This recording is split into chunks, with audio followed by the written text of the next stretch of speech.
The number of children being diagnosed with all manner of mental health conditions is going up on both sides of the Atlantic. The New York Times, I think 4 weeks ago, had a front page headline article about a teenager who was on 10 different psychiatric medications, if you can believe it. 10. That's inexcusable.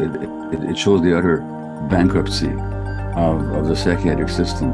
Rather than looking at the root sources of why this teenager is having her angst and her difficulties, they just keep trying to soothe the symptoms by adding more pharmacology. 10 different medications. Nobody should be on 10 different psychiatric medications. Nobody in the world should be on 10 different psychiatric medications. What do we do? What is the solution, ultimately, to this crisis? Well, the first step, I'd say, on both the social and individual level is to wake up.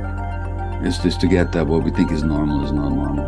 Once you get it, then we can start inquiring about, well, what are the beliefs that run my life, and how did I acquire those beliefs? Some years ago, I was leading a retreat with ayahuasca, and one of my children came to visit one of these retreats, and that child came to me with tears in their eyes. Dad, you're almost like a guru to all these people. Why can't you be like that at home? And these were tears of rage is what they were. There was such a gap between how I showed up out in the world and then how I showed up at home.